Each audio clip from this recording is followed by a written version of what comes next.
Welcome back to the channel, guys.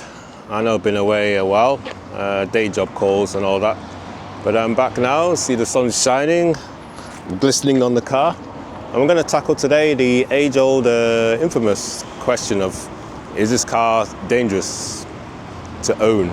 Well, me having this car for 20 years, I could give you the short answer, which is no. So in this video, we're just going to go through all the things that might help you alleviate all your issues with the car like this, tires, alignment, all that stuff. So we're going to go through the backstory and then we'll go on from there.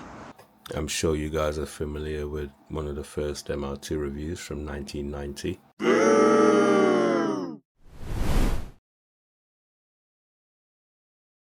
Fair use Top Gear. Shown here is the Snap-Oversteer, infamously named, and actually in the video showing how to counteract it for the novice driver out there. Let me at least feed your eyes with a B-roll, so while I explain all this Snap-Oversteer and the history behind all of it on this SW20 MR2. Well, let's get into it. Of the 5 revisions of the MR2 Turbo, the first revision from 1989 to approximately 1992 was the one which gave it all the headlines of its Snap-Oversteer characteristics. The wheels were 14-inch with a 195 section and 205 section at the rear. So you can imagine a mid-engine car with the bias towards the rear end, how it would be slightly tail happy, as well with the characteristics of the mid-engine layout. So much so, in 1992, Toyota made a revision 2, and this basically corrected the car in a way to make it more predictable and more pliant, give it more an understeery type personality and characteristics. They also increased the tire size from 14-inch to 15-inch. So, and this is basically how it stayed from revision 2 all the way up to revision 5 when it was phased out in 1999. Of course, all the changes that Toyota did to the MR2 didn't eliminate the Snap-Oversteer characteristics of the car. That's just the mid-engine layout. And unfortunately, the MR2 is the most readily available, powerful mid-engine car for the masses. I mean, even the Porsche Boxster was more expensive than an MR2 Turbo, so it was more readily available and got into the hands of inexperienced drivers.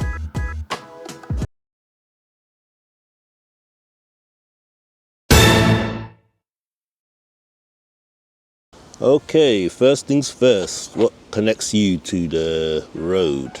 Obviously your tires. On an MR2, they have a staggered stance, so we're looking at the rear tire now. Depending on your size of tire, these are 17s. So what I do, I try and keep the sort of geometry that they had from the factory. So let's say the fronts, if we look here, see the size of them, the width of the tire here. If we look at it there, that's 215, I don't know if you're able to see, 215, 40, 17. The standard ones are 195, I think 50, 15. So we've gone up 2 inches here. So I try and keep the same sort of geometry just to keep the handling the same and more predictable. And then on the back, there's 215 at the front. I have, what do we have here? 245, 40, 17s. So we're keeping the same width. I know it's very easy just to get a square stance on this car, but you're doing yourself a disservice just skimping on that, because your tires are one of the most important things on the car if you want to keep it in the straight and narrow. Staying with the tires and going on to, let's say, makes of tires, I've pretty much stuck with Falcons or Toyotas, which you see here. And they're great for, I don't really drive this in the winter, so like summer, slightly cold and just muggy weather conditions, it's fine. I've not had any spin outs or anything like that, so yeah, that's good. So tires is number one. Obviously tire pressure, that's another thing you got to look at. I'm working in bars really, so the front ones are at 2 bar, and then the rear ones would be like a 2.3 if we're going to go stick to what the OEM ones are. But since I've gone up 2 inches, I put the fronts at 2.2 bar, and then the backs they're at 2.5. So everything's nice and level. Yeah, going on from there, we're looking at the top mounts here, and you can see adjustments on the top here. We have adjustments, if I look here, these are adjustments for toe in and toe out, negative camber and all that business with your wheels. I've basically kept the car to factory geometry and specifications as far as alignment.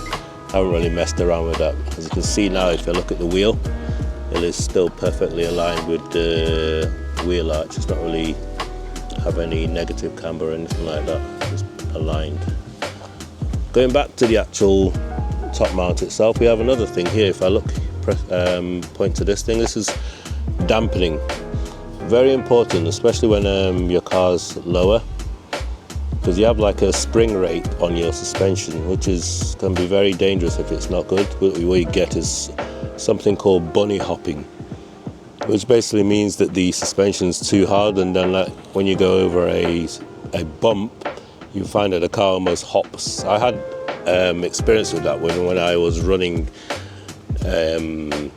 some older suspension from Japan, and their roads are slightly better than the ones you can find here in the UK. So anyway, I went over to BC Racing. These are actually my second set of BC Racing coilovers, and I actually quite like them. I only did it as a refresh. There was nothing wrong with the first set I had. I just changed them like after 10 years just as a refresh for the car.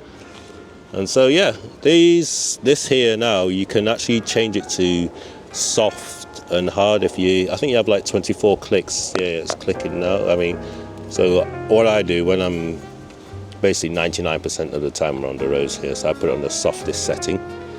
If I was going to go all out on the track, I'll maybe make it a bit harder so it's less compliant, a bit harder on the rebound and stuff like that.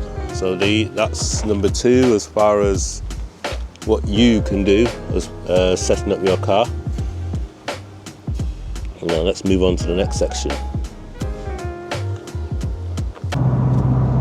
Okay, so we checked our tires, checked our wheel alignment, checked our pressures, make sure everything is cool. So what is the last part of the equation? Squidgy guy behind the steering wheel.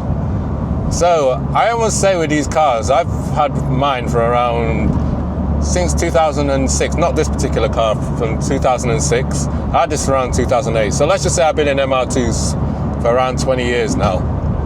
I just say they're fun to drive, but just respect them. Respect how they are,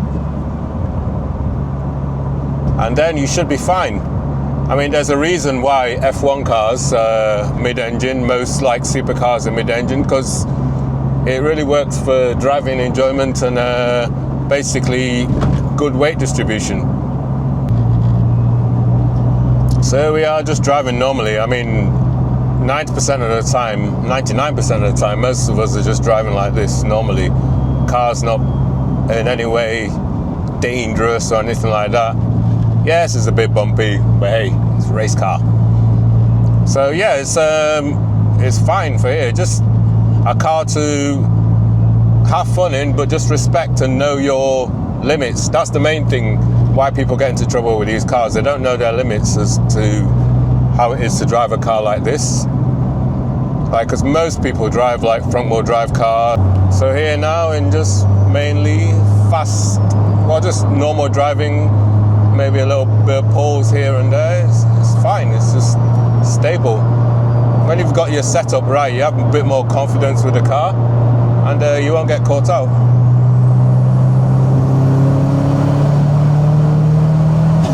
Even when I give it some power, still stable.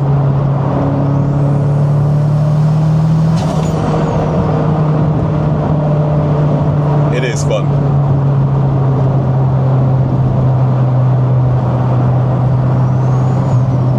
You feel connected to the road, and yeah, I say you can just go out there, and I think it'll be probably wise to maybe book a track day if you really want to explore the outer limits of the car. Because I would say, for me, I can give this car maybe 7/10, because you got to modulate. It's not only a mid-engine car, this is also a turbo car, so it's not really linear power, if you understand. So you've got to sometimes plan ahead before you plant your foot. Another factor with these cars is weather. Unfortunately, during wet weather, you are going to get beaten by your granny's Nissan Micra. It's unfortunate. It's just these little things that I take into consideration. Like, I drive like a granny when it's raining, because you don't know the characteristics of the car when it's wet. You can have the best tires, best suspension, but just the way that the car's set up, I always just err on the side of caution, and it's worked for me since. So for me, when it's raining, I just drive like Miss Daisy. It's only, I mean, you can enjoy the car a little bit more, why not?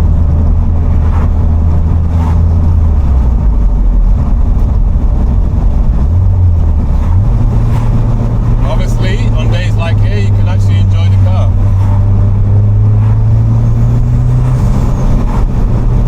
Got masses of grip.